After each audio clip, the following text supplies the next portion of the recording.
Whoop whoop! Welcome back to LHRPG.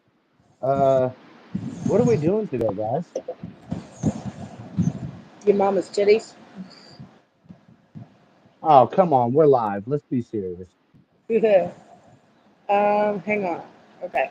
Sorry, on this end it was still saying upcoming. I had to refresh it. Yeah. You're gonna have to copy that link to send out though. Don't That's send the one I sent. that's what I'm doing. Okay. Not my first Oh, rodeo. fuck my back. We already got two people in here. Me and Doyen. Oh, I didn't even Yeah. join. Shout out to motherfucking Dorian, the first one in the chat, like almost always.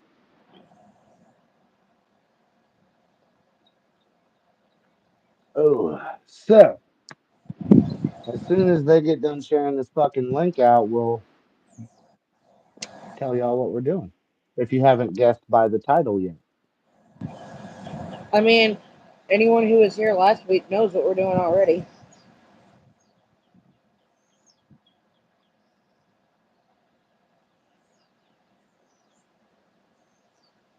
Taking so long.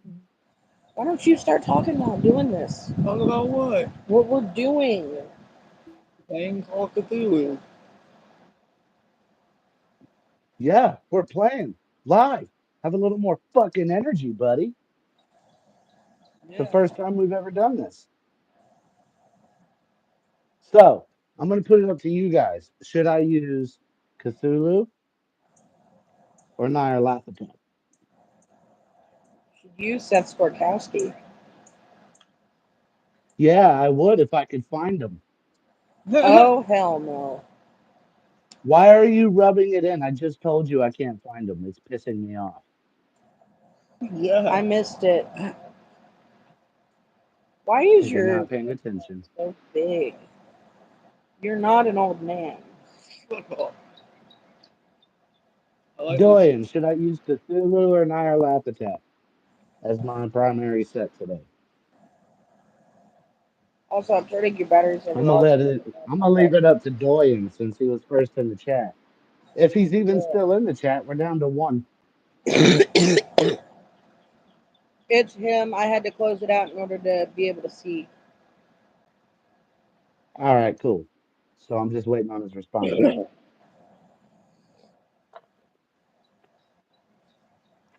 Cthulhu it is. That means if I use this one at all, it'll be for a bonus or penalty die. Boom. I have I have the D6s here from the Skorkowski dice because I used them when we played Cyberpunk. So they were out. I just can't fucking find the rest of the set, and it's really pissing me off. Get out of here, Decker. I cannot watch you right now. Shout out to Decker Shadow. Go subscribe to that motherfucker. Let me know when you're ready. Yeah, we're good. I'm born ready. You get the link out to everybody? Yeah. All right. I'll show no one's. And So, well, even if no one's watching live right this second, someone will probably be watching. A lot of people watch it after the fact. uh, but so we are going to be playing The Haunting for Call of Cthulhu. We're using seventh edition rules. It was written by Sandy Peterson, the guy that created Call of Cthulhu. It is the first Call of Cthulhu game ever ran or written. So you guys are going to experience history here today. We got Why don't you guys? Cool. Why don't you guys go ahead and tell us a little bit about your characters before we start? I am playing Maya Decker, a 36-year-old private investigator from Medford, Texas, who currently resides in Boston. She's described as Um, yeah, that's what I was about to say. Go ahead and give us a little bit info from your backstory. she's described as untidy and a bit rough around the edges. Uh, she is a total skeptic. Her ideology sums up to ghosts and phantoms aren't real. They're just stories made up to scare kids, and everyone lies. She's best friends with a paranormal investigator named Jack Malone, who she has known since they were kids, and who she is desperately in love with, but doesn't have the balls to do anything about it. And the Shout most out to Seth Skorkowski. and the most I important thing to her is totally her Lucky Charm completely keyring. stole the whole character sheet from him. Was what? I missed that last part. The most important thing to her is her Lucky Charm key ring. Okay. Yeah. So if you watch his Seth Skorkowski's Call of Cthulhu system breakdowns, like he's got a whole playlist, right? During the character creation video, in the description, the whole character creation process, he walks you through creating them, and he rolls up the stats and shit and creates Jack Malone, Jack the NPC. And then he puts a link in the description for the official character sheet that he made for that. So I just straight fucking downloaded it, and that's who we're using. Dope, dope. I'm gonna let Greeny That's here tell dope. you about his character Ryan Little. Uh, Yes. I was born and raised in Boston. I'm 38 years old. I am a author and researcher. An author. Author. Yeah, You're a writer. You write books. And the researcher part is you doing research to write your books. and then what do I? It's not like a scientific researcher.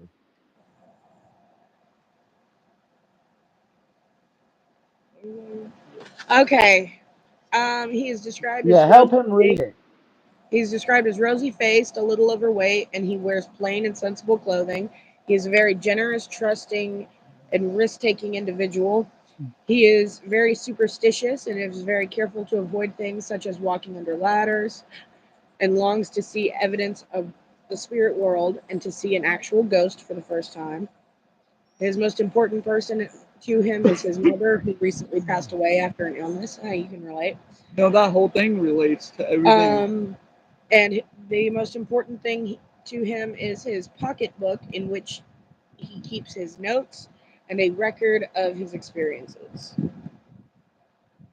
Can we just take a second to appreciate the fact that the only skinny fucker in the group is playing the chunky guy? Right? And the weirdest thing is, everything on there on his backstory is pretty much everything that relates to me. Besides, I'm not a author or a researcher. Author. Arthur is a name, honey. Fuck off. Anyway, I just want to Gotta be take a more second to specific. point out that um, we will not be as engaged with the chat today as we normally are. For the simple fact is, you're not going to have a good show if we can't stay focused. You know what I mean? Yeah. So, whoop whoop, JPC. JPC and this bitch. He made it. We're about to start right now, homie. You just caught the fucking timer. Uh, in case you weren't here a second ago, we're not going to be as engaged with the chat today in an effort to give you guys a good show with the story. I think the That only way one we of can our stay regulars we're focused missing right now is Chris Watala. and the rest of LHR. To be fair, we But, only have a you couple of know, regulars from LHR, and most of them, except Doyen, are busy. yeah, awesome. All right. Are we ready to start? Yep. All right. We're gonna do the most cliched introduction known in tabletop RPGs. We're gonna do the whole you start in a tavern thing. However, this is D&D, we're in a bar. 1920 Boston. This is 1920 Boston. Prohibition. Alcohol's illegal. Also, You we're are in in a a speakeasy under the barber shop. What's the name of this speakeasy? Fuzzy Wuggly. The Fuzzy Wuggly. I like it. All It's right. underneath a So you're barber at shop, the so there's Fuzzy probably hair Wuggly falling through the cracks speakeasy. and shit. I mean, Yeah. Oh shit. so that's why they call it Okay. the Fuzzy was. You Maya, I think you said your name is right. Yes, Maya Decker. All right. I'm gonna write that down so I don't forget. Give me a second. Maya. I like that name. And Women of the day. Maya Decker. Junior teacher. What's your hit points? My HP? Yeah, 12. 12. Your magic points, 12. your sanity starting 60. 60. Okay, do you remember how to do the threshold number for that? It, Pull up a calculator on Greeny's phone. my You'll character sheet take automatically 60 divided calculates by. it. So it's got 60. Current is blank. And then for insane, it's got 12. Okay, so what you're going to do is subtract 12 from 60, and that's going to be your threshold. Un momento, por favor. So I think that's 48. Correct me if I'm wrong. I think 60 minus 12 is 48.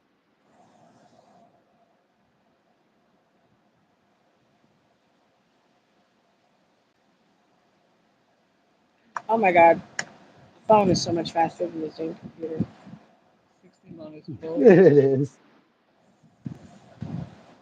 Yeah. Correct mundo, big brother. Okay. I'm going to Well, put one of right my there big with an brothers. underline there. So make sure you remember that once, if you hit 48 sanity, that's indefinite insanity. Yep. What's your luck? You cut out what? What's your luck? 50. And say hi to Tank. Tank in this bitch. Whoop, whoop. Shout out. And then we have Ryan Little.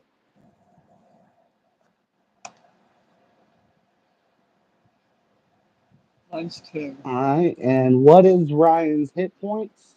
12. Magic points? 10. Starting sanity? 50. So Threshold's going to threshold be would be 40. 40. And luck, 55. 55. All right. Thank you.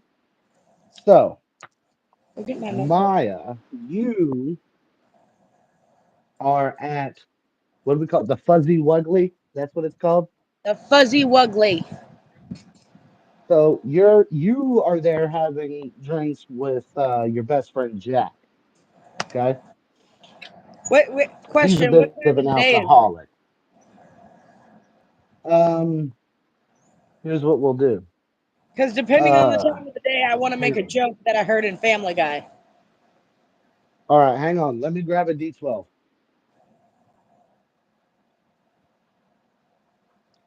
Ugh. So here's what I'll do. I'll D12 to decide the hour, and then uh, I'll roll a D4 or something, I guess, to determine if it's AM or PM. Cool? Eh, No, it has to be AM because it starts in the morning. So, you ready? It'll be Yep. anywhere. Matter of fact, hang on. No, I'm gonna roll a D4 instead. It'll be anywhere from 8 a.m. to 12 p.m. to noon, from 8 to noon, somewhere in there. So, one is 8, two is 9, three is okay. What? Hang on. We'll do 9, 10, 11, or 12. Cool. Cool. All right, Um, it is 10 a.m. it is what? 10 o'clock in the morning. All 10 right, o'clock in the morning. I want to make a joke. Go ahead. So when they sit down, Maya's gonna look at Jack and be like, "Well, we're adults, and it's 10 a.m. and we're in the 20s. Let me buy you a drink."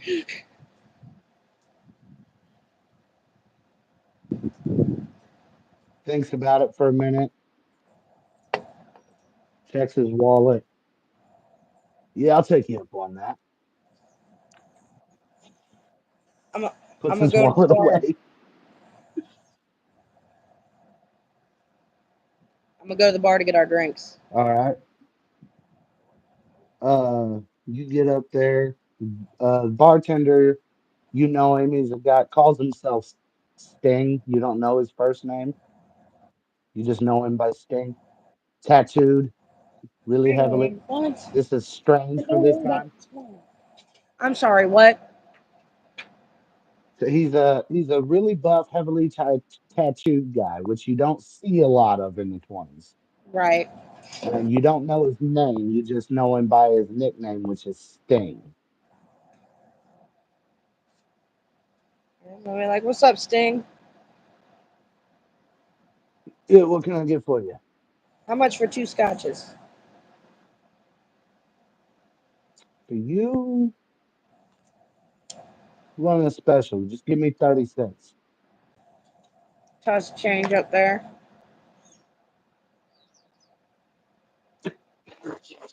There you go. Appreciate it, bud. I sit down at the Uh, table and hand Jack his, and I light a cigarette. uh, as you guys clink and you start to drink, Ryan, Yeah. you are sitting across the bar at another table, and you see your friend Maya enter with a guy dressed in like an LA Noir outfit. You remember? That is. Oh wait, we haven't gotten there yet. He's got like dress slacks on with nice shoes and You like a long remember overcoat. the black and white one that was voiced by Nick Cage? That's how you're dressed, just without the Spider-Man mask, or how he's dressed. He wears the fedora. Huh. Google a picture of Jack the NPC and show him. Anyway, she'll show you in a minute. But you see your friend Maya with this guy sitting down with drinks at 10 a.m., which you really can't judge because you're here at this early too.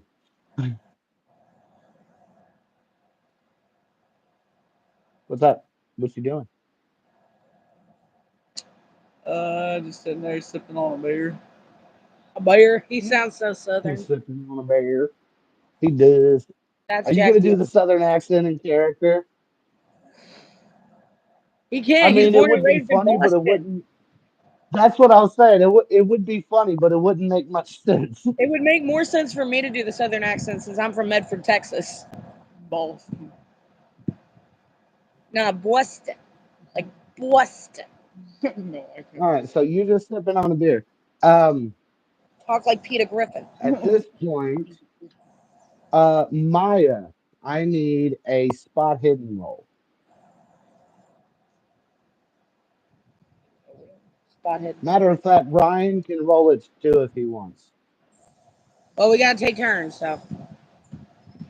I understand that. Oh, you see my new lighter? Oh, I did not get that at all. Can't really make out what it says or none, but Cool. It's a like all you flying see is color. saucer abducting a person, and it says, "Take me with you."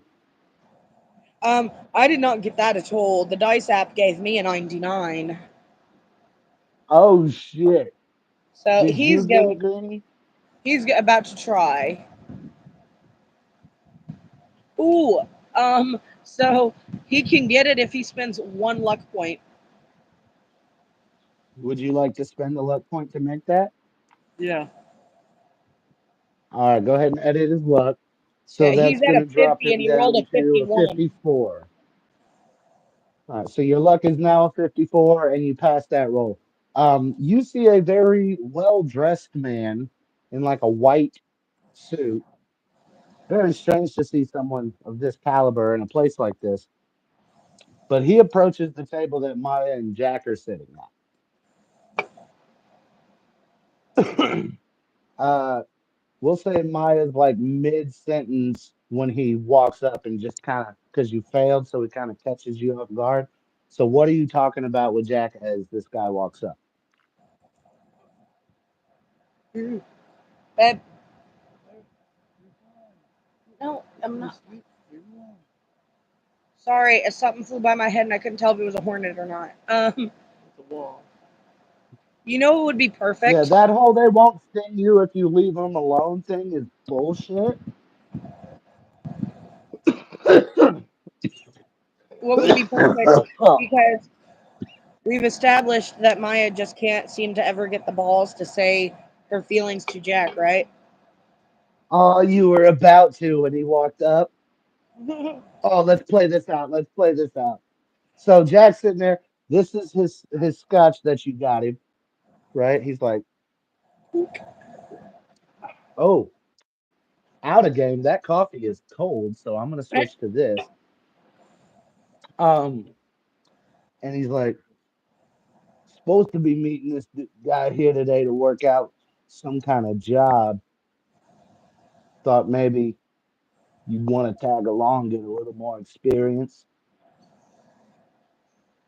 That's really great that you think of me, Jack. And I've been needing to tell you something for a while. What's up?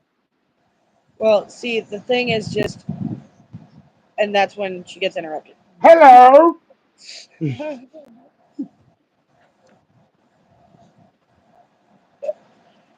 Fuck. You see Jack looks up, goes, "Hey, Naughty, how you doing?" The guy looks down and goes, "Oh, hello. I'm Mr. Knott. I'm here to discuss business with Mr. Malone." I kind of like eyeball him, and then I look at Jack, and I'm like, "You good?" He's like, "She's my plus one."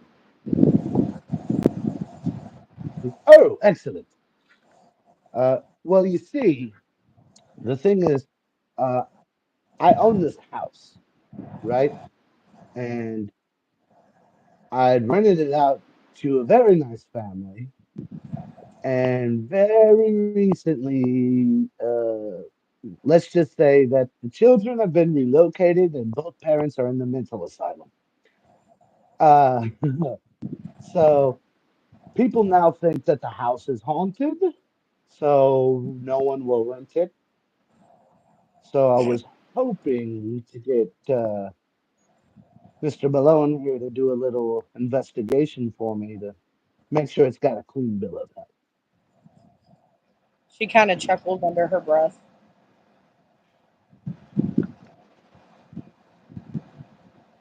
He's like, "What's the pay?" Oh, of course, straight to business. $20 a day. No, I'm not. No, I'm not. No, I'm not. Why? Because I'm getting attacked by a creepy crawly death dealer. It's good. Don't hyperventilate now. There's a spider on me. I'm gonna assume none of that was in game. No. Are you good now? Nothing. I don't know. Maybe. Yeah. Okay. So, he says, "I'm willing to pay you $20 a day, plus $25 today if you take the job That a piece or to split. each." So Maya being Maya, she leans forward. She goes, "Let me get this straight. You're gonna pay us 25 each up front, 20 a day to go look at a house that you think is haunted, even though ghosts aren't real." How do you know that? Ryan, give me a listen roll.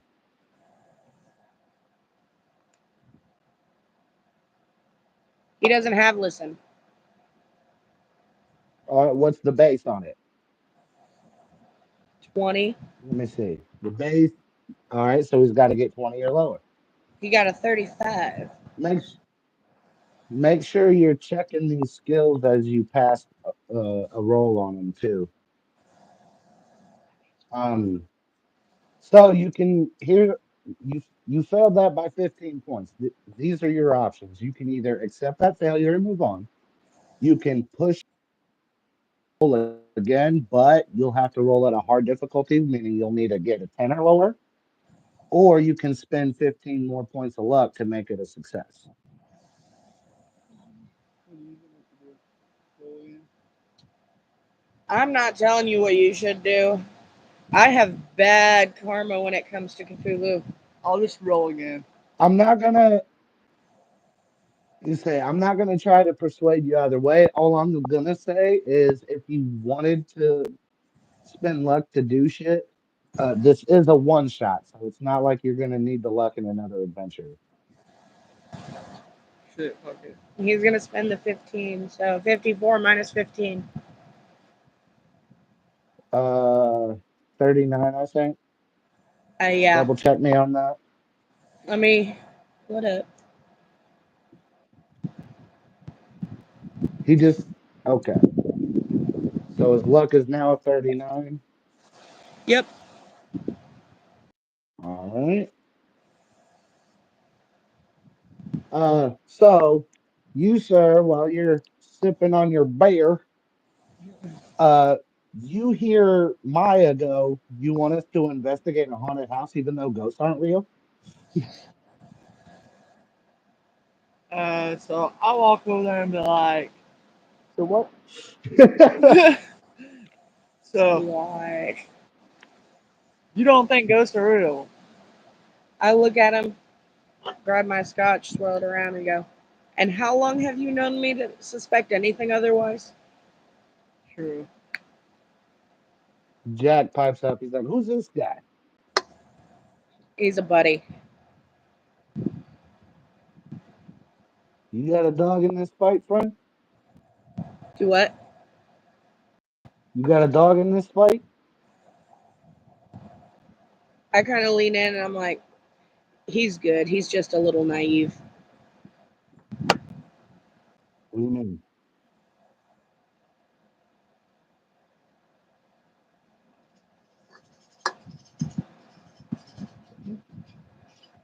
So what are we doing? I'm waiting on you. I said I didn't care. So I said, what are we doing? I don't know. We're getting a job. What are you doing? Are we going to investigate this house? You want to join the little crew here? Yeah. Give me a persuade roll. You need a 30 or lower. 11.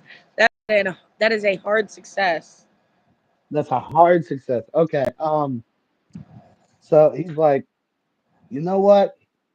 I don't know you very well, but your friend here, she's good people's and she gives you a recommendation. So I'll give you a trial period. You're not. We got one more. All right. Now here's the deal. So you just want to see some spooky shit, right? Yeah. Pretty much. That's what's going on here. All right. So she's trying to hone up on a investigating skills. So here's what we're gonna do. I'm gonna let you guys take the reins for most of this, and if you need help, I've got you.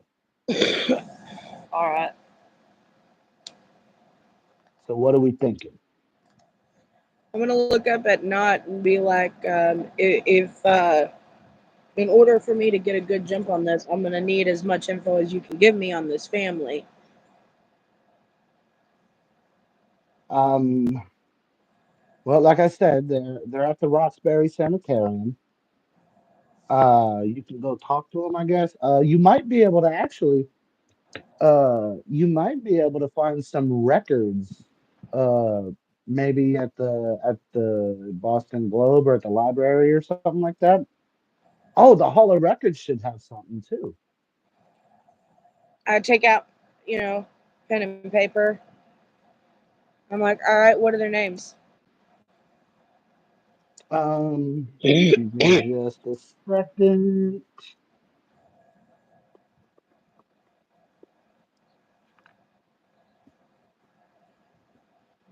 He doesn't know their first name, but it's the Macario family. They're Italian. They're what? Italian. Or what was the last name you cut out? Macario. Macario. All right. I have them. You know, I slide my notepad over to them, and I have them write down the address as well For the sanitarium or for the house? for the house. Okay. So he goes ahead and he writes that down.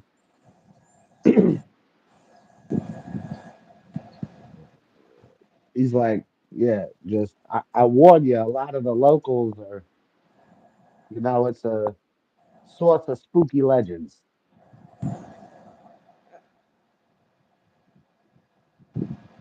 Nah, looks at him and he's like, thank you, and walks out.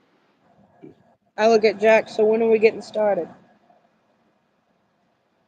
Well, I don't want to jump in all wholeheartedly right off the bat. The guy's paying us $20 a day. I figure a couple extra days in the library can't hurt.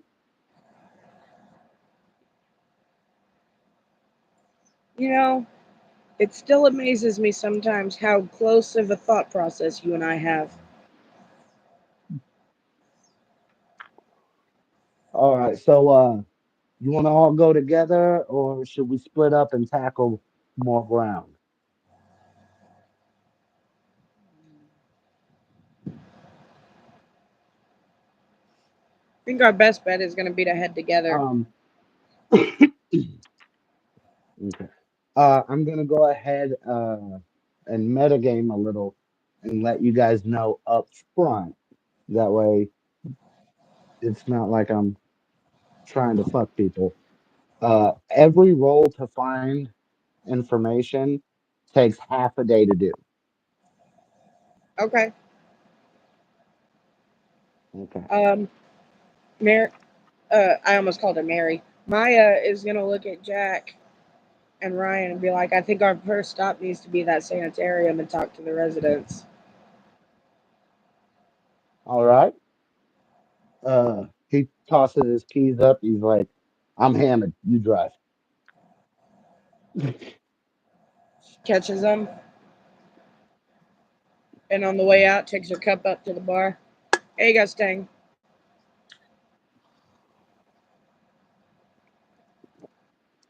Will you give me some Take it water? easy, Maya. All right. So first stop, we're going to the sanitarium. Yes.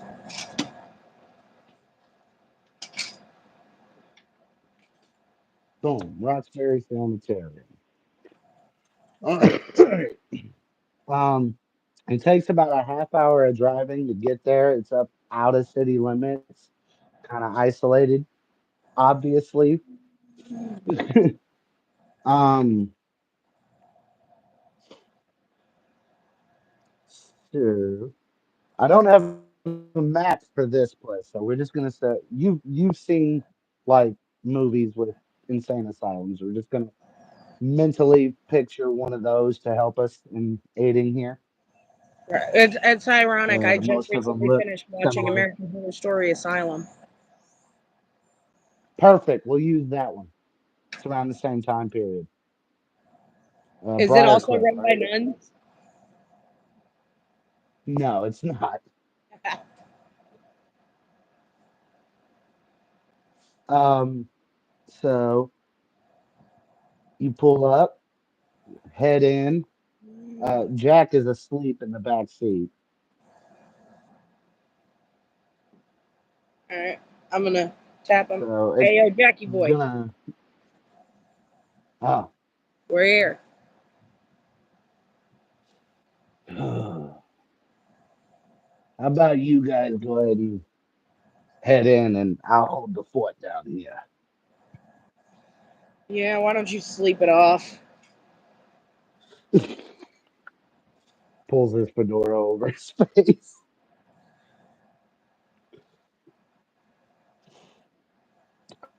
So you walk in the front doors and lobby sitting there. There's a receptionist desk. What do you do? I walk up to the receptionist. And say, I show him my card. Tell him, hey, okay. I'm PI Decker. I was just hired to check out this particular location, and a couple of your patients here was residing there up until recently. I was hoping to get some information on and from them. All right.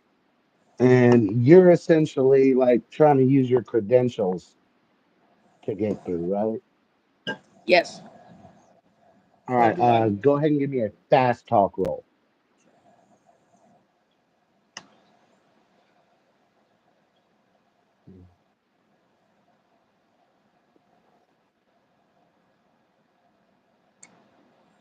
Regular success. Awesome. Uh, it's a fairly young woman, like we'll say mid to late 20s. Uh, Brown hair, dressed up proper to work, like dress, no stains, all that good shit. She's like, "Oh, yes, of course. Who is it you're needing to see?" Macario couple, and also I need to speak to whoever's in charge, figure out why exactly they're here.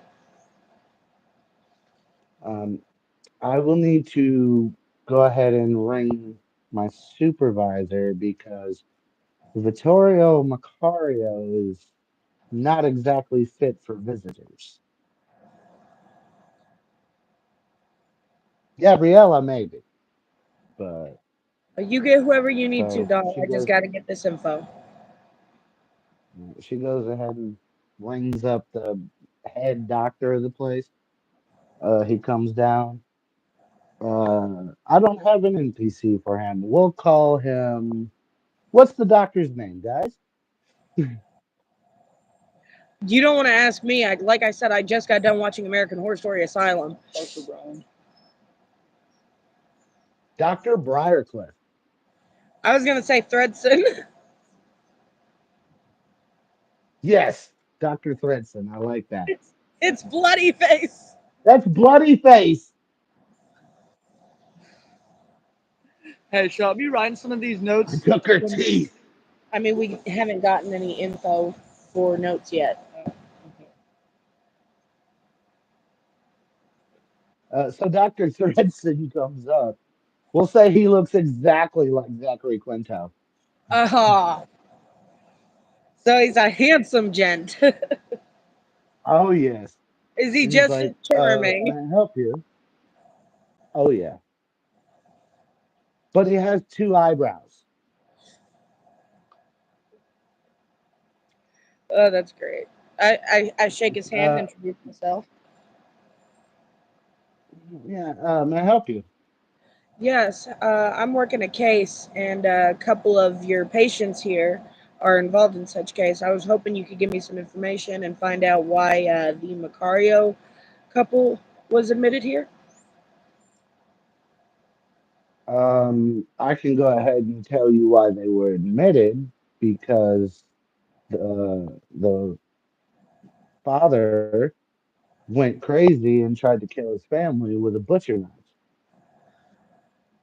Aren't Better you roll for supposed to that. not The use the mother word was crazy driven in your line of work? insane, not to the patients. You got to remember the time. She chuckles. Bedside manner was not. Do you know any details of what happened? Uh, there might be something in the file, but that's all confidential. Oh, the Give me receptionist. a persuade roll. Okay. Persuade. Yeah. I don't have persuade.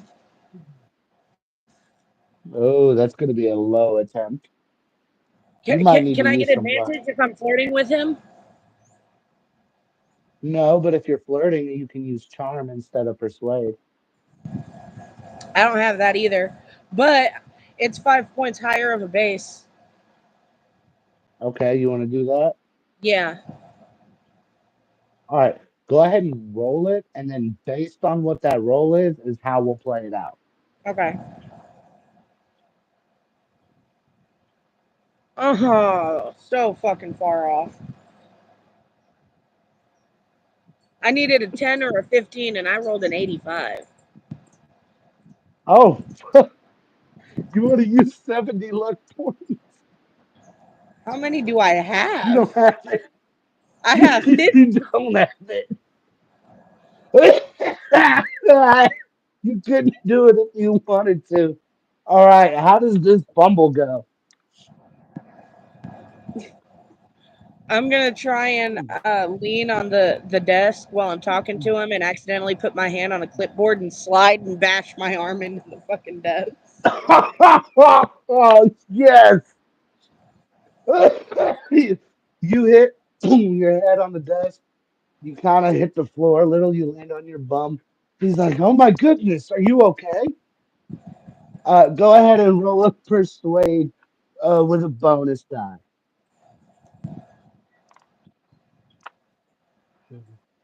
So it won't let me do an extra 10 slot on this. Can I just roll it twice and keep the lower number?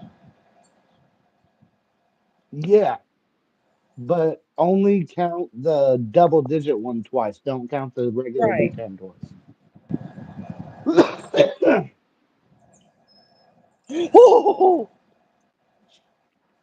You got it? So it's a 13. I can spend 3 luck points to make it a 10. Yes, yes, you can. And then you can you can't check the skill box when you use luck though. So you Right. won't know the skill now. You'll still have a low chance next time, but you will pass the check. Fair? Yeah. So I'm at 47 luck now. Okay. So as he's helping you up, what do you say to convince him to let you see them? Hold on, let me do. How you gonna play off this fumble? I got it. I got it. I got it. I'm gonna hold my hand to my head, be like, I'm so sorry. My uncle is the landlord, and he's just given me this opportunity to explore this case. I'm a little nervous. Oh my God.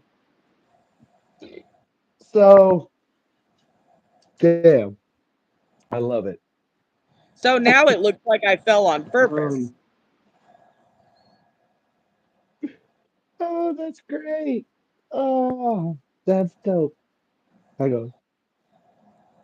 He's like, all right, you speak with Gabrielle. I'm going to personally take you to Vittorio so you can see for yourself why he doesn't get visitors. I greatly appreciate that. Thank you, doctor. Which one would you like to see first? Let's start with Vittoria. That way, I know what I'm asking his wife. All right. So he takes you to the second floor level, and there's a all the doors are like metal with one little window, right? And he He fucking just puts the perfectly key described in, turns it, opens the what's door, called. and Vittorio Macario is in his padded cell, sitting in the fetal position in the corner, clutching a Bible to his chest. And he's going, by his own weapon is the devil worsted. By his own weapon is the devil worsted. By his own weapon is the devil worsted. By his, and he just keeps repeating over and over. Now, I couldn't make out the last part any of those times. By his own weapons, what?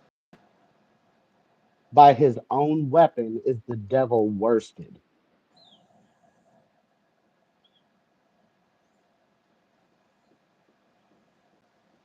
Okay. He doesn't even look up as you enter the room. He just keeps rocking, repeating, and clutching that Bible very tightly Without taking my eyes off him, I'm gonna be like, so how long has he been like this? since he got here. And how long has he been in here? Um, Give me just a second to check. I don't want to give you wrong information.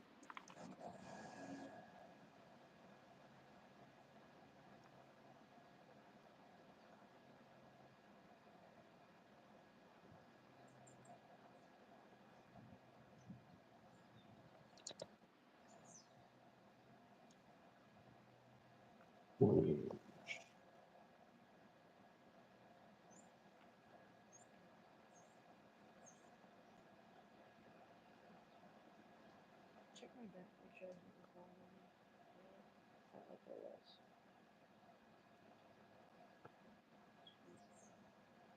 Damn. Thank you.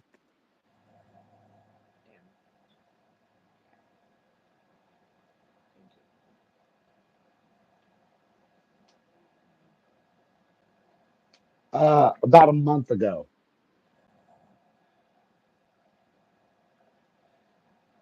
So Oh, they've been here about a month. has he said anything other than this? Just repeating different Bible quotes. Every day it's a new one. This one, however, I've noticed it's lasted for 3 days now. How long do they normally last? It normally changes. It normally changes day to day. He'll keep one for a full day, and then the next day it's something different. This one he's been saying for 3 days.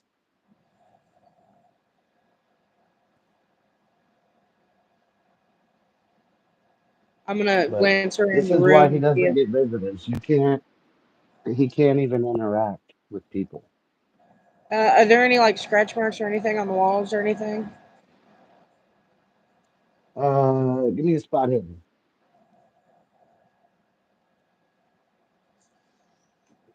Blunt number two. Yay, yay. Ooh, hard success.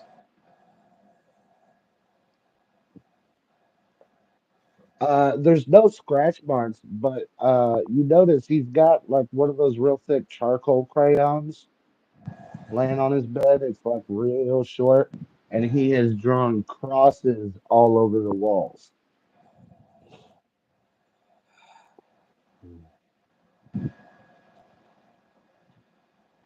I'm gonna take a deep breath and look at the doctor and be like, all right, let's go talk to his wife.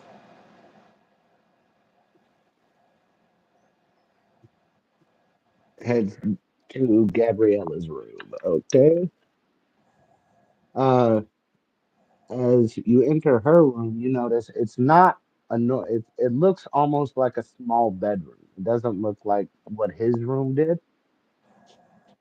Like they're at least attempting to make her comfortable. She's got a bed, she's got a bathroom, she's got a little desk with a lamp on it. Uh, think the an old version of the bedrooms from Weston Hills and Nightmare 3. Okay. But she has her own room. It's like a one bed. Um, So and kind of like Kristen's room. she looks, yeah. So she looks kind of disheveled, but she looks lucid. You know what I mean? Right. And she's sitting at her desk as you enter the room. She's writing, and then as the door opens, she just looks up, and when you walk in, she stands. Doctor goes, Gabriella, these are investigators looking into your case. Is it okay if they talk with you? I'm gonna go ahead and roll a persuade check for Dr. Thredson right here. 17. Dope. My first official roll of the game is a 17. That's fucking fresh. Good thing we're not playing D&D. Right. Hey, it still would have been good for D&D. Only if The that was the highest you base, can roll naturally is a 20. right? Well, most DCs, most basic DCs are only 15. So 10 to 15. Anyway, why are we talking about D&D? I don't know. Sidebar. You started it. So she nods and he exits the room and leads you two in there with her. Is there like an extra chair or something nearby? No, but she offers bed while she sits in the one chair. Um, quick, quick intervene here. This is during the time where, if I'm not mistaken, patients and staff still smoked in places like this, right? Oh yeah. So I'm gonna sit down on the This is bed. during a time when a doctor could have a cigarette while delivering a baby. Right, so I'm gonna sit down on the edge of the bed and I'm gonna offer her a cigarette. She quickly and gladly and gratefully takes it. I She's light like, it "Oh for my her. God, I haven't had one in weeks." I know that feeling. Thank you. See, Listen, here's the darling, cigarette you gave her. right? So I know you're probably in a tough state right now, but I've got to ask what happened. She's like, that depends on which time you're talking about. Well, they said, oh, where this? They said something happened with your husband and the kids. Can you tell me about that? Uh, Give me a psychology roll.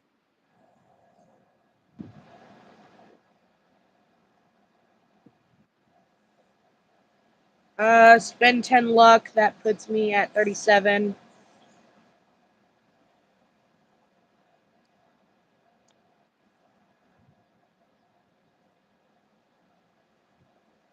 Okay. So, you notice like a pained look come over her face the minute you mention the kids. Like,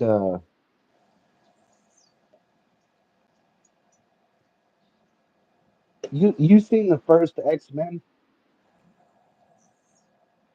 Yeah.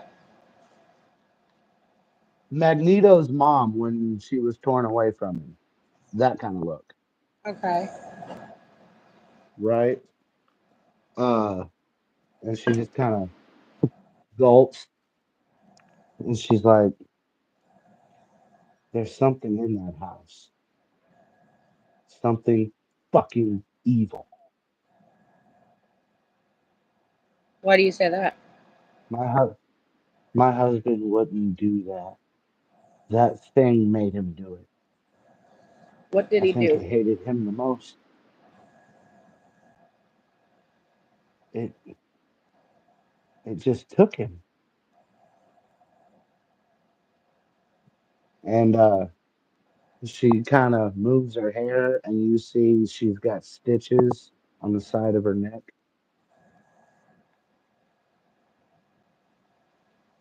Did he attack you too? That's what this is. But it wasn't him. It was that thing in the house. I need you to Nobody believes me. I need you to and as as best as you can tell me exactly what happened that night. I just remember his eyes.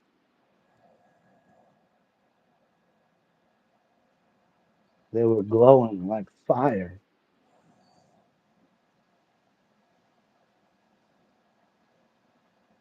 It reminded me of that man. What man? The man with the burning eyes. It was a legend around the house. All the neighbors knew it.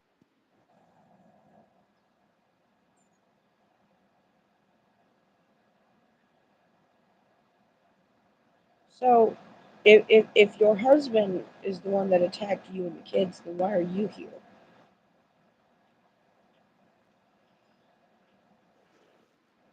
You see, she immediately breaks down into hysterics, like almost out of nowhere, and starts sobbing. I try and console her and comfort her to calm her down. Mid cry, she grabs your arm, looks up, and with an angry look, while the tears are still flowing, she goes, "Kill that fucking thing," and then collapses into tears. You hear at the door, "Time's up." I walk towards the door.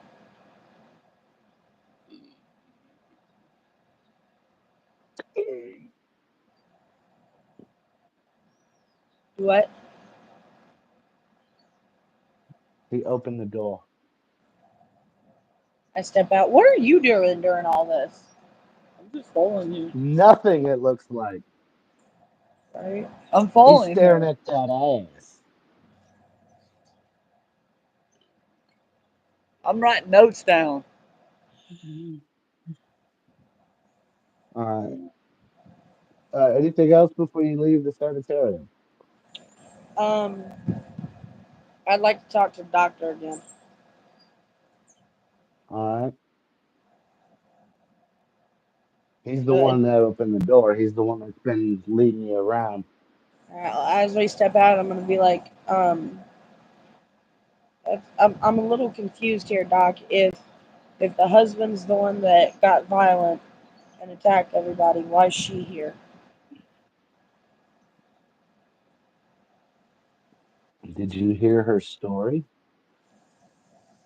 I mean, it's obvious that she believes that she might have seen something, but She I thought, has she has a delusional story. She has very aggressive emotional outbursts. And if she gets angry enough, those outbursts become violent. And as you look up, you see one of the nurses has a black eye.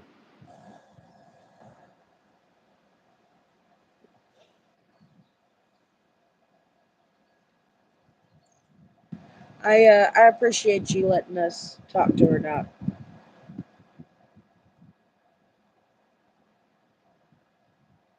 Anything else I can do for you? Who admitted them? Was it just the police? Yeah, I'll tell you what. I hand him one of my cards. Like, if they say anything that you think might be helpful or strange or new, give me a call. will do.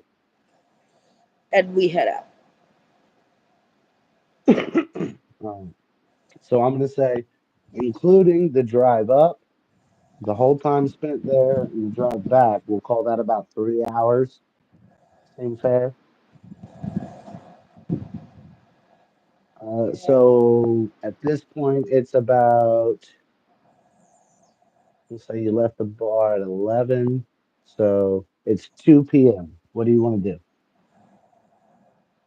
I want to track down and see where these kids are. Try and talk to them.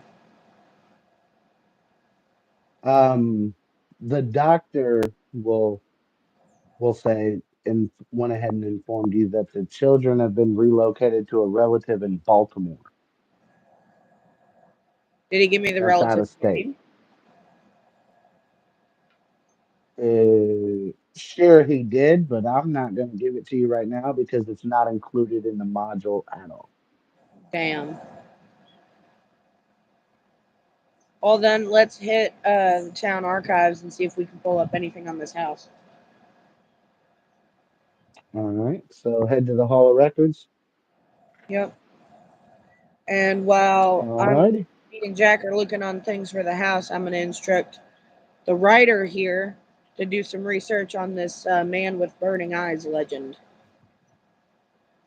All right. Think you can handle that? Um, I think your best bet for that would be for you to head to the Hall of Records and for Ryan to head to the library. You're on your own, bub.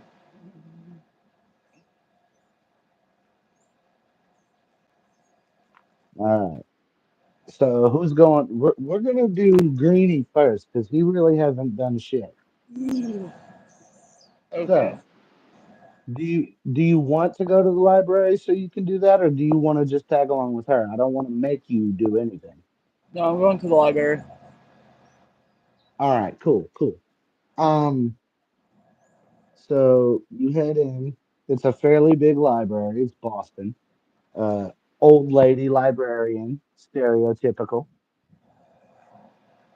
Bunch of fucking books. Now remember, computers aren't a thing right now. So you would basically give me, you know what? Yeah, you research, you right. You would know how the library is laid out. So there is a section on like urban legends and shit in the library.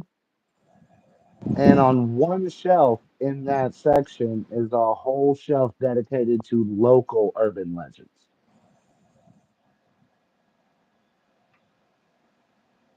So I go to that area. So if you would like, all right. So if you want to look through there, I need a library use roll.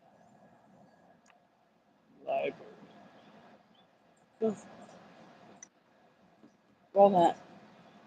Just You tap need it a once. 70 or lower. Yeah, you can tap it as many times as you want. You'd have to spend 5 luck points in order to make that. Sure, do that. So 39 minus 5. 39 minus 5 is 34. All right, his luck is now at 34. Okay. So, and that was a regular success he just bought. Yep. Okay. Um, you really don't find a whole lot on the man with burning eyes. The only thing you find is one mention uh where it states that the legend started shortly after the death of Old Man Corbett.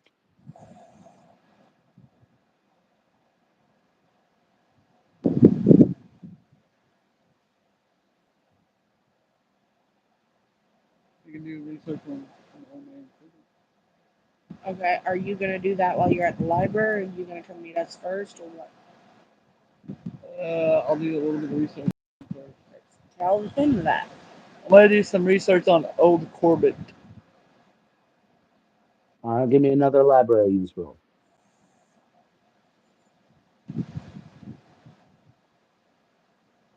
Ooh, that is a hard success.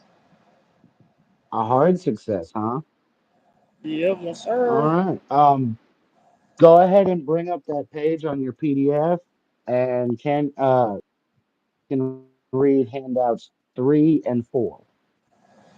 Only handouts 3 and 4. You want me to read it to you? Alright. Handout 3. In 1835, a prosperous merchant builds the house, but immediately falls ill and sells it to a Mr. Walter Corbett, Esquire. Handout 4. In 1852, Walter Corbett is sued by neighbors who petition to force him to leave the area in consequence of his serious sick habits and unauspicious demeanor. Unauspicious. He was a bit of a dick. Damn. So now I go back to Kentucky. That while he's doing that, we'll do what we'll cover Maya at the Hall of Records. So everything we're about to do now is happening while you were doing your research. So after we're done with her is when you two will meet up. Cool? Yeah. All right. Sister, Go. you enter the Hall of Records, and there is a short, tubby, red-headed lady with curly hair, dressed in a red dress and red high heels, makeup. She's like 40, trying to look 20, Is her and she's name like Madam five Red? three. No, uh, we'll say her name is Ruby. Just as bad. She says, "Hello, welcome to the Hall of Records. How may I assist you?" Hi, yes. And I pull out the address and show it to her. We need to find any and all history and information on this location. She looks and she's like, "Oh, the old Corbett house.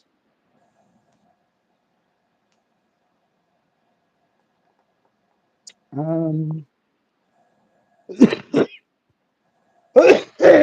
go ahead, give me a persuade roll."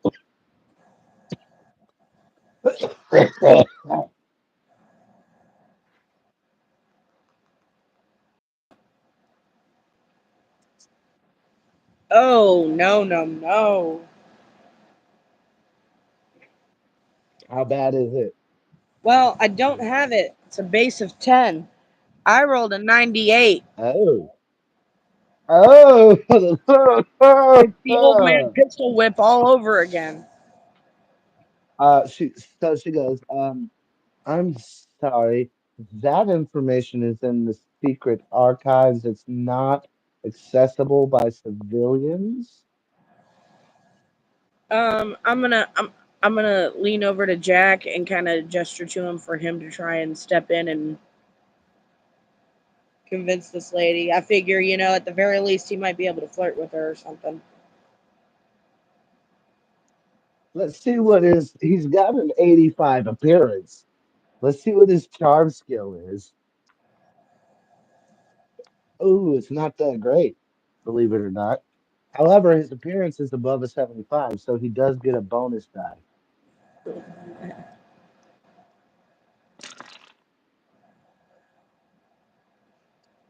So that is a hard success.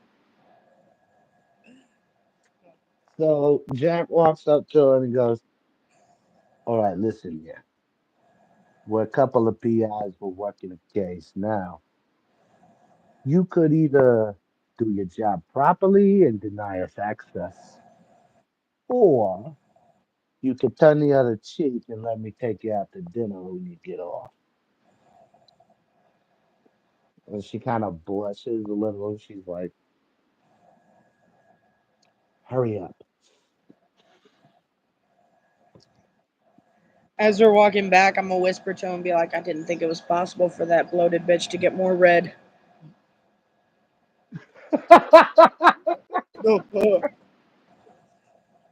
Oh, that's great. Oh, take an inspiration.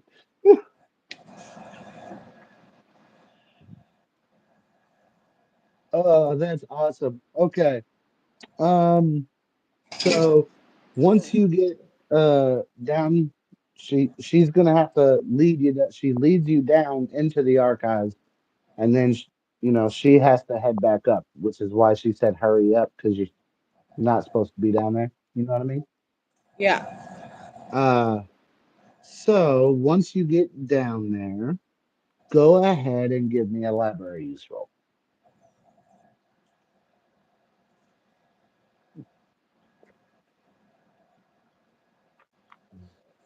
Um. How many points am I at? 47. How many luck points am I at? 47?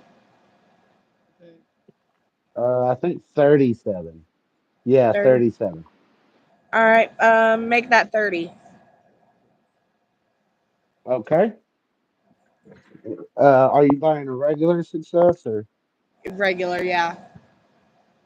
Okay. After about, we'll say you're going fast. She's telling you to hurry up. So we'll say about 45 minutes of digging through shit because it should take a few hours, but she's gonna be yelling if you don't hurry it up. You know what I mean? Right. So we'll say 45 minutes. Go ahead and read handout 7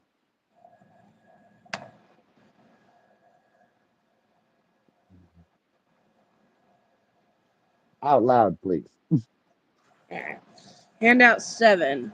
Civil court records show that the executor of Walter Corbett's will was Reverend Michael Thomas, pastor of the Chapel of Contemplation and Church of Our Lord, Granter of Secrets. The Register of Churches, also available in the Hall of Records, notes the closure of the Chapel of Contemplation in 1912.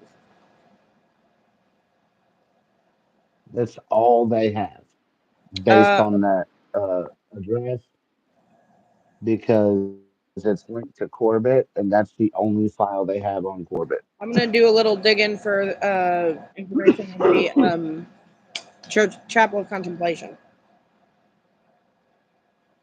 Okay. Give me another library use, but do this one with a bonus die.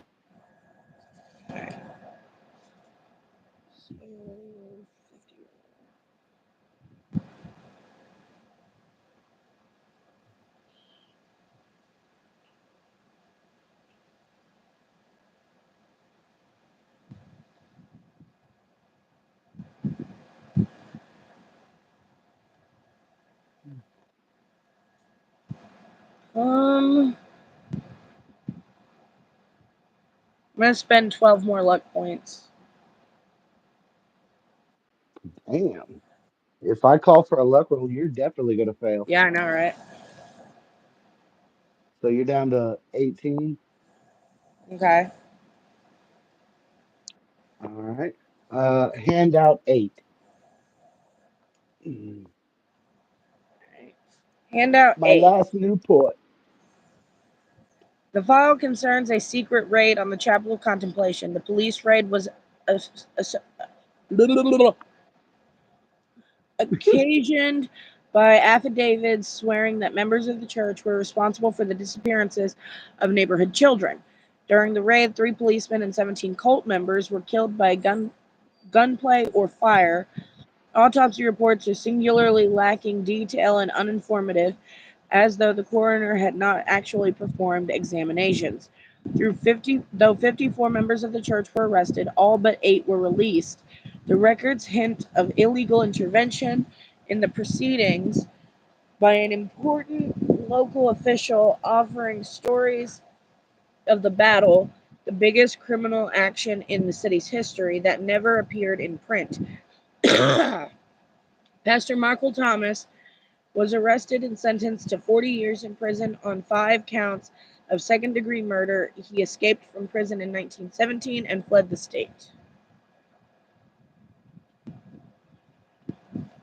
All right. So that's all you're gonna find here.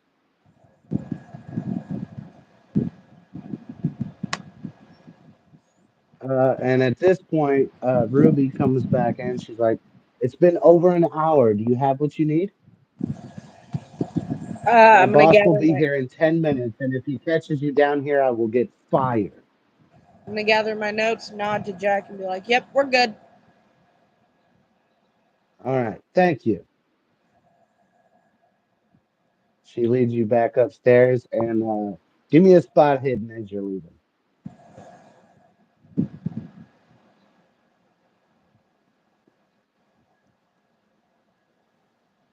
Regular success. Uh, she kind of winks at Jack as you guys walk out. As you exit the Hall of Records, Ryan is approaching the Hall of Records to meet with you. And at this point, Jack is like, "All right, look, it's sundown. I got to take this nice little lady out to dinner like I promised. I'll catch you guys in the morning." I wave Ryan to the car and I start sharing info with him as I'm driving back towards my office. I want you guys to actually play out uh, sharing what you've learned and seeing if you can put any pieces together All right, you first, Mister. before I'm we gonna move sit here on in to my the next office. day. The legend that I found, all it stated was that You guys speak up. I can't remember, something to do with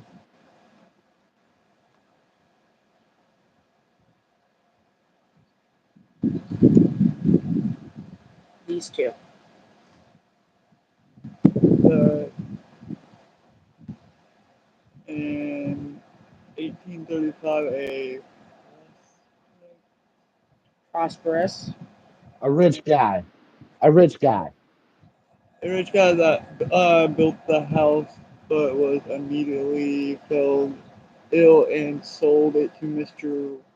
Walter Corbett. Corbett Corbett. Esquire. Esquire.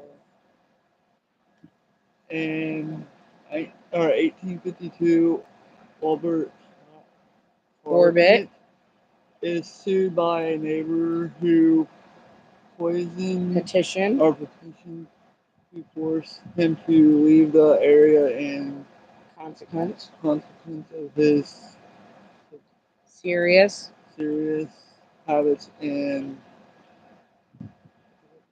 Unauspicious. Unauspicious. Demeanor. demeanor.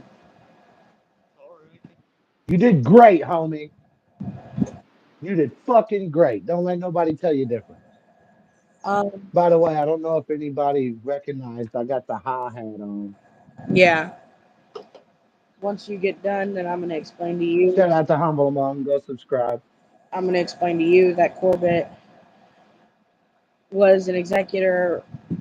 Hold on. Or that the executor of his will was this Reverend Thomas guy who ran this chapel of contemplation. And the chapel itself had been raided by police. You know, the autopsies weren't done right after the shootout. Um, 8 of the 54 people who got arrested were all released, and Thomas escaped prison, All but eight. or all All but but 8 eight were released. were released.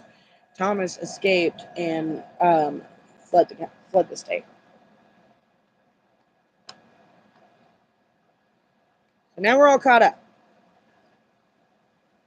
All right. Do you have any theories based on that information about what's going on I'm waiting until I or have how more. it's linked at all? No, so no theories today. Not until I have more info. All right. Do you guys want to do anything else before we end this day and start the next morning? Nope. Because everywhere else you could get any more info is closed at this point. I'm just gonna make me a sandwich, eat, and sleep in my office. in the office. That way, if I get any phone calls, I'm right by my phone. All right. Granny, do you want to do anything else today before we start the next day? Nah, I'm just gonna get something to eat and go to bed. Be rested up for All right, tomorrow. cool, cool. All right. Next morning comes. You guys wake bright and early at 9 a.m.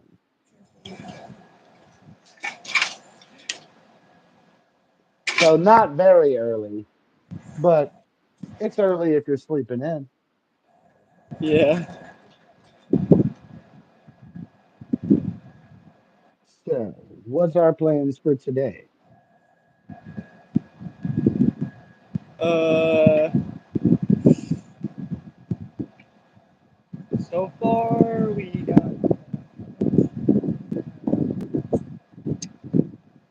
saying we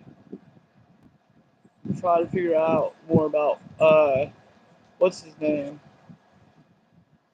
Corbett. Yeah. All right. You could directly search his name up in the library, since last time you were more looking at like property and legends and shit. If you might get more if you directly search for his name. All right, we can do that. I have to do library, right? Yeah, Librarian. it'll be a library use. But before you roll it, we gotta role play everybody meeting up and getting there and shit. What I miss? I will. What I miss?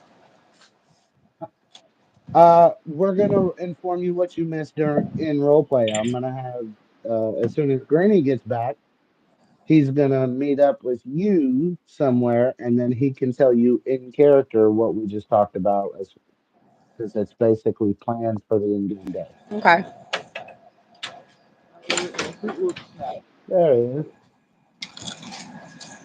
I'm, all right. All right, I'll be right back in just a second. Greenie, you two meet up. You two can decide where it is you meet up, and then you can, in character, inform her of the plans that we just talked about. I'll be right back. Anyways, I think we should get more information on him. So I'm gonna go to the library and search the library for more information. Didn't you already search the library for this guy? No, I searched for the legend. Right, and then when you got his name, you searched him. That's how you got the other piece of info. I searched for the guy that the legend was about. Yes. Who else would you? Are you talking about? True. Are you talking about the Corbett guy or the Reverend guy? Because you just said the guy. The Corbett guy. Yeah, you already searched for him. Did I? Yes, No, he didn't. No, he he didn't. searched the He searched legend. for the legend of the man, and then he searched for shit about the properties and shit. He did not search Corbett himself. I searched the property. He searched the legend, I got the name know Corbett, and searched Corbett. nobody knew. He got one hard success that whole time. That's why I gave him two handouts. He was searching for that legend and it was tied to the name. He did not search the name. All right, he can search it again. I'm just saying, when we go back and watch this, I'm gonna show you that he did. Okay. And if he did, then I'll admit that I was wrong. Until then, I'm GM, so I'm always right.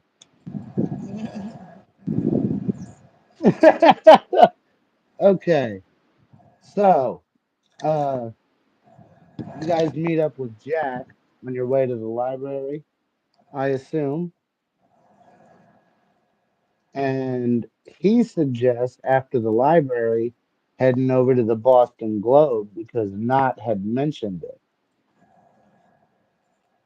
The what? The Boston Globe, the newspaper headquarters. Okay, let's So, get the show on the road. head to the library first. Yeah. All right. Once you get there, Granny, go ahead and give me another library use roll. Put it online. Yes. Okay. Regular I success. assume you're jotting down notes the whole time you're reading this stuff, right? In character, I mean, Yeah. because I think your treasured possession is your journal and your pen. Yep. All right. So regular success. Yeah.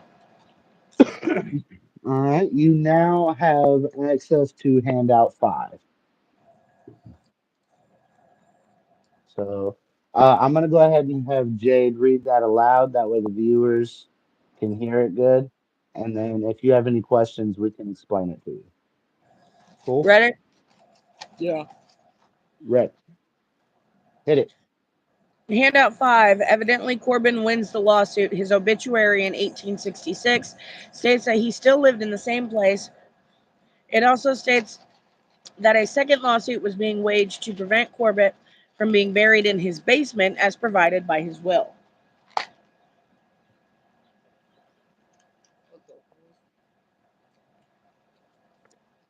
Do you want to do a library use, Jade, while you're there? That way you're not just standing around, you're helping.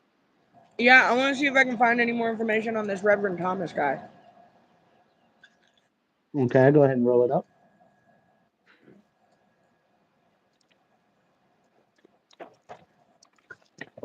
Same number, man. Regular success. Regular success. Uh-huh. Um, you find a photo, like someone laid a paper down, took a photo, had it developed, a photo in a folder with it's basically that 1920 essential version of a photocopy of a criminal record made by the Boston police on Michael Thomas. Okay. There's not a handout provided in the quick start guide here. Would you like me to read it to you? Yeah. This is if you look, this is one of the nifty ones you'll be getting. Cool. Oh, Okay. Name Michael Thomas. Gender male. Date of birth October 2nd, 1847. Age 73. Nationality American. Citizen yes. Race Caucasian. Weight 190. Height 5'8". Eye color brown. Distinctive features. Doesn't have the ring finger tip on either hand. The tips of his ring fingers have been removed. Criminal involvement charge, physical and moral damage on 5/10/1912. Charge, 5 second-degree homicides, 5/15/1912. Charge, disrespect and getaway, 5/15/1912. Charge, escape from prison, 8/18/1914. He was sentenced to a total of 34 years in prison. He served three and no, he served two and then escaped. okay. So he was convicted of physical and moral damage, 5 second-degree homicides, uh, resisting arrest, and evasion, and then escape. Okay. Other information. Criminal sentence, yeah. Oh shit, more. Criminal sentence to 40 years in prison is on the run after the escape. The Boston Police Penitentiary Counselor Ellsworth just asked for clemency on his behalf after the getaway. That's the last of it.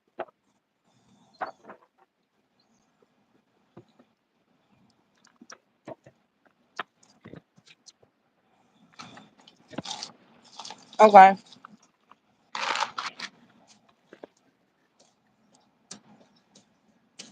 Help.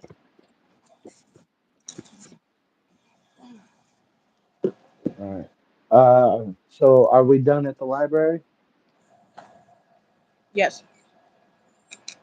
All right. So we'll say since you were both searching different things, it only took about 2 hours total to go through everything and get all that info. Okay. See, if you both search at the same place, you cut down on time. All right. So heading to the newspaper HQ. Yeah, but the more time we take, the more we get paid. This is correct. However, the more time you take, the more likely we have to split this up because we're at an hour and a half and we're almost halfway there.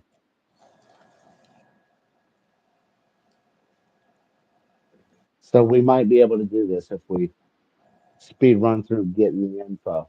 And then we can take a little more time on actually going through the house. You know what I mean? Here's the thing. My character wants to take as long as she can to get more money. Me as a player, I'm preparing to die before this ends anyways. Okay. Well, that's great that you're playing in character. I love that. Me as a GM want to try to finish this in one video. Remember, there is good metagaming, sister.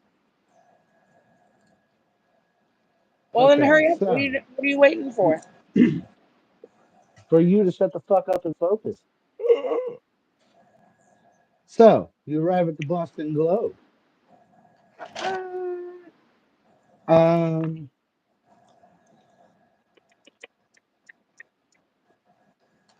Yeah. where is it? Back Where to is it? So, you get there. There's a small, frail old woman, silver hair, pearl necklace, white dress, behind the counter, almost shaking. Not from stress, just because she's like a chihuahua from age. Uh, and she's like, How may I help you?"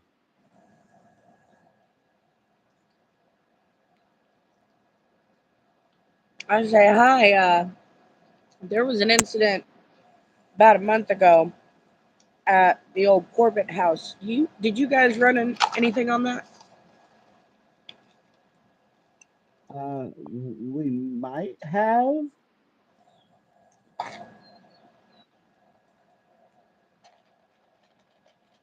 Do you have the paper from that period? No offense, darling, but if I did, I wouldn't have come all the way here. Let's see. I can't give you access to the morgue without getting the okay from the editor. Then send them down. Picks up a fucking old school ass, like, it's not quite the two piece, but it's old as shit phone. And she's like, "Mr. Wilmot, we've got a couple of people asking for access to the morgue." All right. And then from a door that's like maybe 50 feet away from you off to the side, you hear, "Motherfucker!" And then the door opens, and a short, skinny man, like he's maybe an inch or two taller than I am, and he's like built like Greeny, I was gonna say, but if he's you and got Greeny like had the a baby, black, but he's got like the black slicked hair and the pencil thin douchebag mustache, and he's dressed up in a black and white tux, right? And he walks all prim and proper, and he walks up and he goes, Officer Pornstash. "Hi, I'm Artie Wilmot. How may I help you today?" I reiterate to him what I just told the old lady that I'm looking for.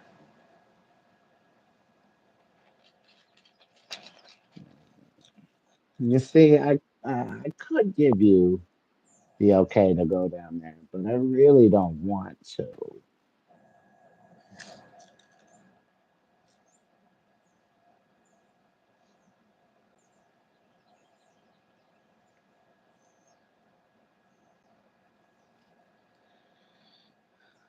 And sir, I don't want to have to be a woman trying to make it in a man's world and get shit on all the time, but here we are. How sad for you. Here's what's gonna happen. You're going to help me get the information I need. And I won't shove you into your desk drawer because you're tiny enough. Give me an intimidate roll.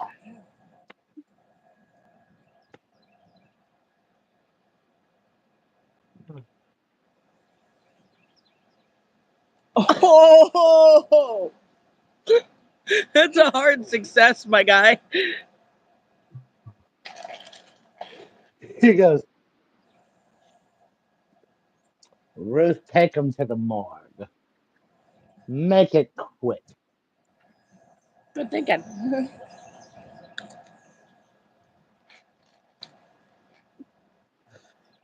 He's a little snot, isn't he? Yeah, and I don't like people who are All snotty. right.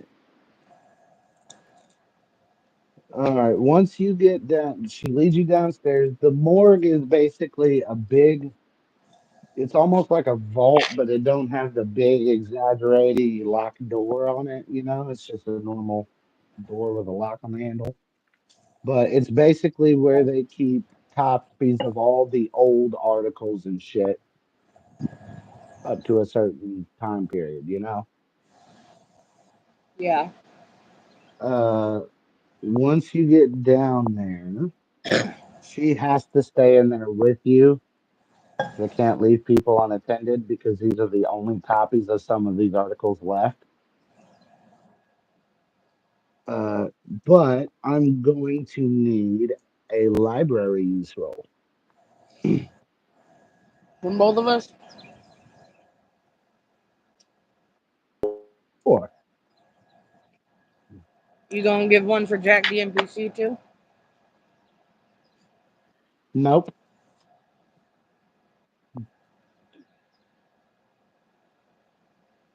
I'll say this. Jack, help and look. We'll give both of you a bonus die. How's that? All right. Well, I've already passed. Well, you might get an extreme success with that bonus. You might as well roll it. Huh. Yeah. Yeah, I definitely got an extreme success. Yeah, see? All right, Greeny, go ahead. Do the same thing. Roll with a bonus. Library is. All right. Now roll it again, but keep that number in mind. So 9.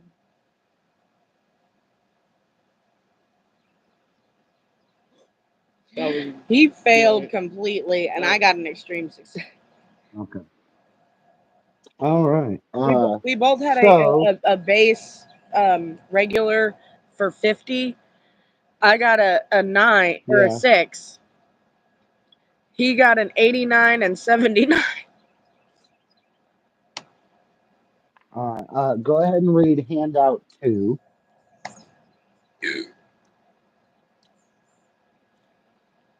All right. Handout 2, update unpublished story, Boston Globe, 1918. 1918 feature which was never published. It states that in 1880, a family of French immigrants moved into the house but fled after a series of violent accidents, left the parents dead and 3 children crippled. The house long stood vacant. In 1909, another family moved in and immediately fell prey to illness. In 1914, the oldest brother went mad and killed himself with a kitchen knife, and the heartbroken family moved out. In 1918, a third family, the Macarios, rented the house, but they left almost immediately after they all became ill at the same time. But that's not what happened.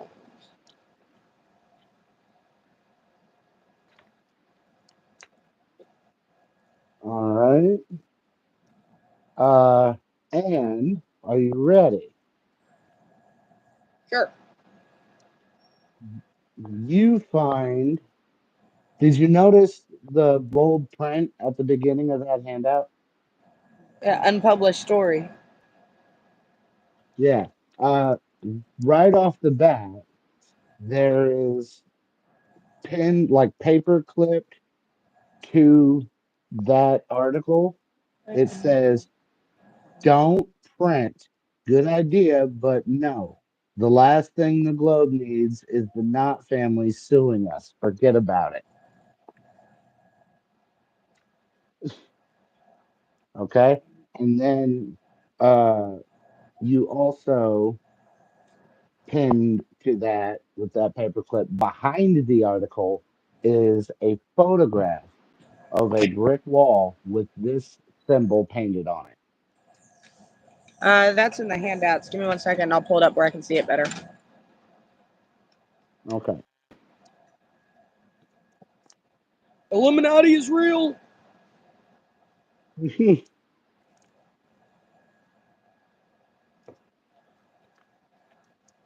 Well, here, I'll hold it up for a minute just in case maybe the viewers can see it.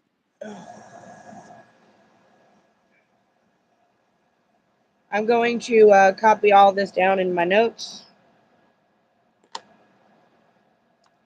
Okay. Ugh. Where'd Greeny Mm, go? Give me water. Spider, it webbed itself on me. There was web on my glasses.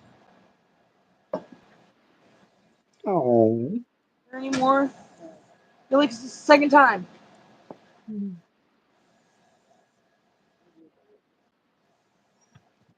Clean the webs off my glass. Um. Anyways, I'm gonna write all this down, all of that down in my notes, um, including the note that was left on top, and I'm gonna sketch out a picture of that image.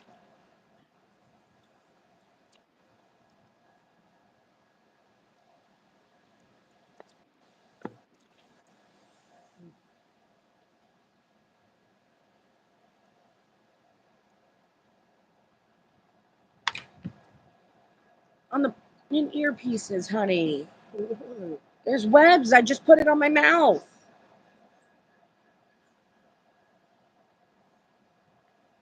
Yeah. Now, I will say, uh, there are still a couple of locations you could go to for more info if you wanted. There will be no more handouts, however. All the info you'll get from here on out will be roleplay. Um. Once we get back out to the car, I'm So, gonna make, I'm gonna make a comment to Jack about how his buddy didn't exactly give us all the information.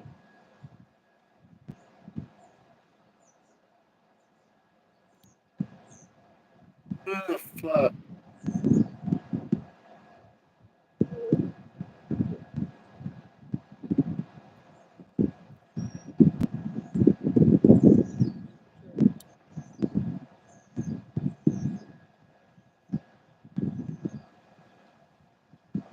We good? I'm good. Are you good? Okay. Motherfuckers always try to call when I'm live. That's rough. Anyways,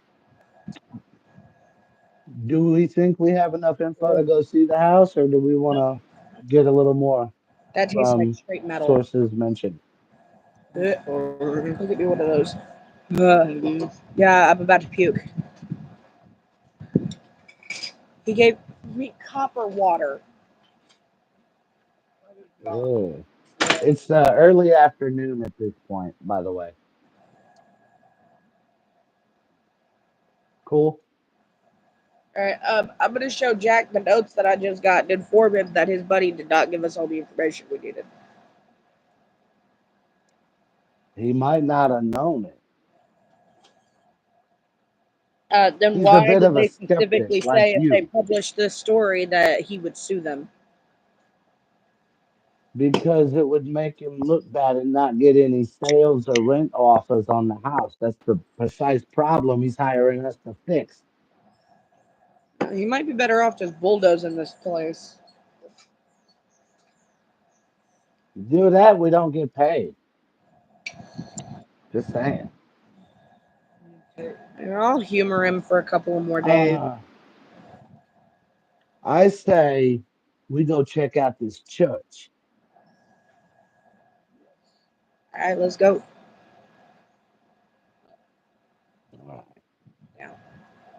Yeah. So you arrive about 3 p.m. at what is left of the old church. Uh, the ruins are weathered, overgrown with greenery. The stone looks more like rubble than brick as it once was. Uh, the floor and shit is still there, and you can see parts of where the walls were coming up. But that's pretty much all you can see from the outside. You would have to enter the church to see anything else. Okay, let's enter the church. Yeah. All right. Go ahead and give me a spot hidden. Both of us or just her? Both of you. You wanna go first? There's like beams of sunlight beaming in at random spots where the wall parts of the walls are missing or the ceiling's blown in. Or, I failed. He's rolling. Damn. He got a hard success. the symbol from handout 9 is painted on one of the brick walls. It looks like that photo was taken of this wall. Both of you, I imagine, do you point it out to her and Jack when you come across it? Yeah. All right. I need both of you, and I'm gonna roll for Jack. Need to make a PAL check.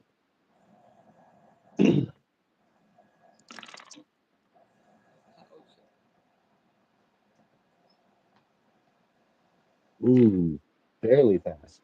Regular success for me. Oh,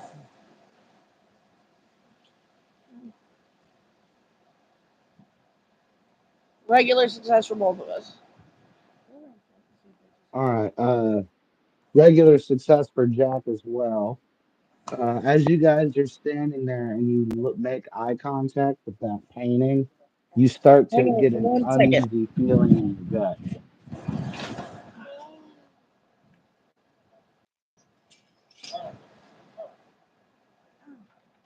What's going on? They're back. She's going to see if they need help, I think. Uh, well, come on now.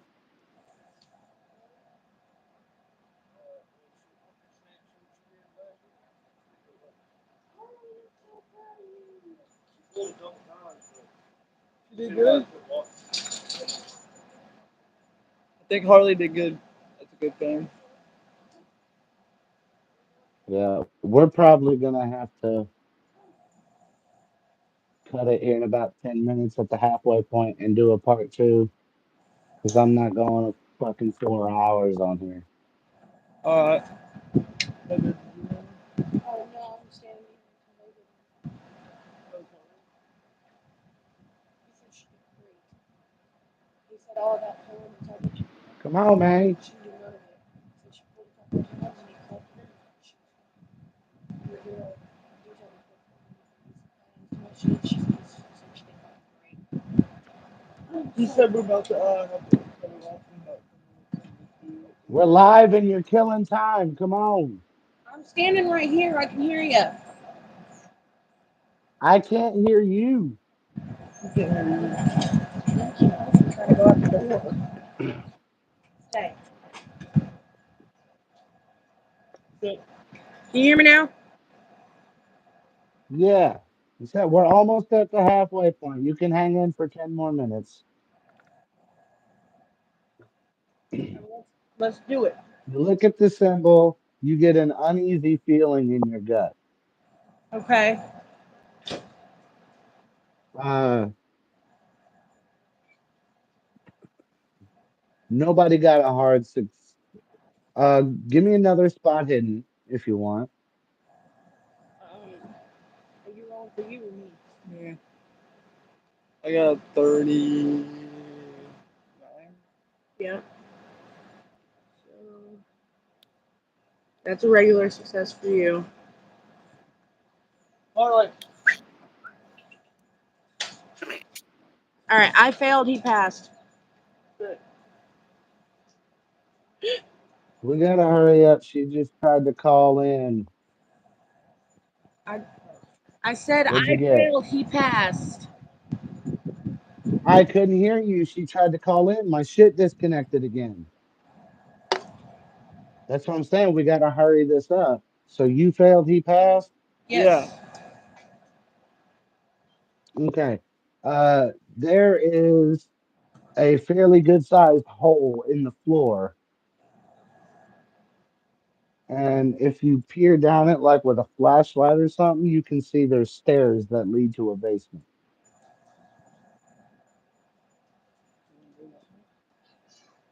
Um, sure, but as a group. You can go down as a group. All right. To get down there, give me another spot hidden.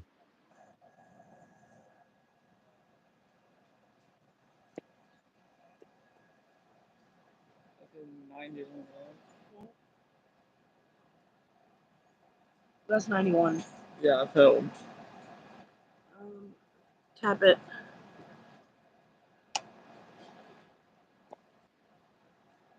I had an extreme success on my end. Extreme success.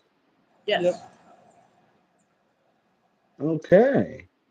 Um, you find things. The first thing you find is what looks like a musty old journal. Okay. Uh, do you want to check that out? Um, I'm gonna stash it. That way, when we're out of here and I can actually sit down and read it, I can. The when you pick it up, it basically crumbles apart in your hand, except for half of one page. Okay. What does that half of the one page say? Basically, won the lawsuit against the city and was legally allowed to be buried in his basement. Okay. Second thing you find is this is on a. I forgot to mention, by the way, this is all on a desk in this basement, like an old roll top desk. The second thing is some astrological charts Okay. with like little scrolls in Latin on them. Okay. And then the third thing is a large moldy tome completely written in Latin. Complete what? A lovely book written in Latin. Okay. I'm gonna have Jack take a picture of that, and I'm gonna store the charts and or take the charts with us. All right, so you're gonna leave the book though I mean, and it take a crumbled picture? apart. There's no point in taking it. No, the journal crumbled apart. The big book is fine. It's just Oh, molded. when you said a tome, for some reason I was thinking like a big stone slab. No, like a big wizard spell book type book, All right, yeah, I'll take that too. like the community dice box. Okay. So can you edit that character sheet, like add typing on it or anything? I can on mine, not on his. Yeah.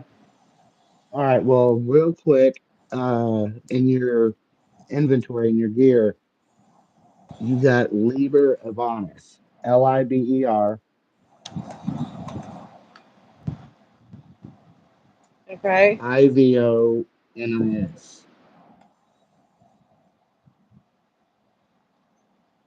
Okay. Liber Ivanis. Uh, and once you can actually get around to reading it, I'll let you know what's going on with that. Cool. Okay. All right. So with that, we'll say that this day has come to sunset. So you probably want to get the fuck out of this dingy basement. Um, Go ahead as you're going back up the stairs and give me uh dodge rolls, everybody. Okay.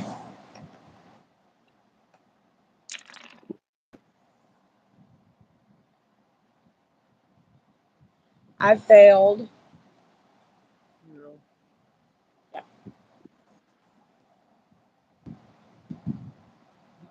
We both failed. You both failed. You guys, as you're walking up the stairs, Jack is leading the way. He's got the flashlight out. As you're walking up, you get like halfway up, and the stair you're on crumbles, and you start to plummet. And that's where we're gonna end today's session. Okay. I don't like that, but okay. So, we have 5 minutes before we hit the 2 hour mark. What do we think so far? I like it. There's a lot of open-ended shit. A lot of like I can't piece together much of a theory without more info, but there's a lot of shit going on. Yeah, you're not gonna get much more info. You might get like, I think there's one neighbor you could talk to, and then anything else is gonna be in the house. Yeah, there's a lot of shit not adding up. Do you have any possible theories so far? I think the dude is in the basement and some cult shit's going on, but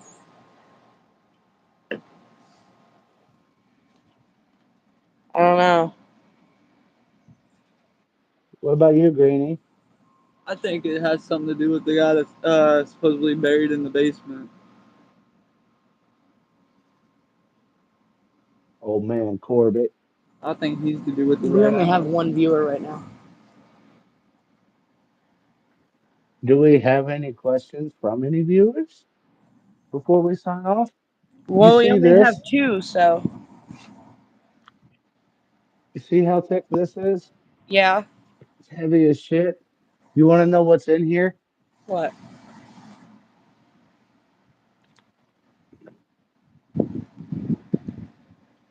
Nice.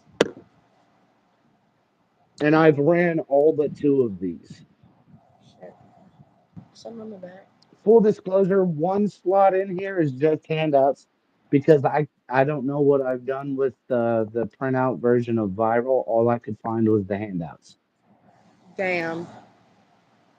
So I'll have to reprint it. Same thing with Cold Warning. I have all the handouts for Cold Warning, but I don't have the module printed out for it. But I just re-downloaded the module so I can print it off. That's one you haven't ran yet. You haven't played yet. It's a pretty good one. It mostly takes place at a ski resort in Maine Okay. in the 1920s. Most of this is in the 20s. Most of the one shots I have, yes, are for the 20s because most of the really good ones, in my opinion, are for older editions, and most of the older editions stuck to the base setting for the most part. Like I think most, if not all of them, have a few scenarios that are set in different time settings, but for the most part, it's 1920s. Well, looks like the only viewer comment we're Just getting like is most pulp JPC adventures are saying, "Good showing. job, you all." Oh yeah.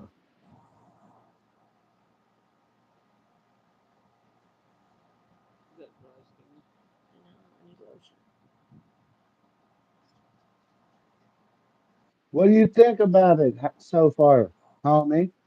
It was alright. I like it. I think he was talking to JPC. I was.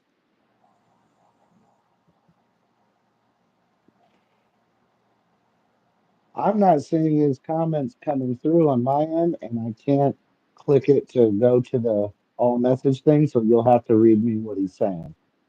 He said, "Good job, you all," and then he just now said, "I will send Lil what I painted."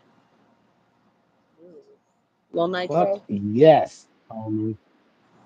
Fuck yeah, do that. Email me that shit. Be on the lookout for part two next week. We're gonna finish this up as we enter the Corbin house. I figure we'll probably do that day three. But first, we're gonna have to pick up on what the hell happens when you two fall through the stairs. Cause I'm free, Free. free falling. All right, until next week, y'all. Whoop, whoop. Whoop. Whoop.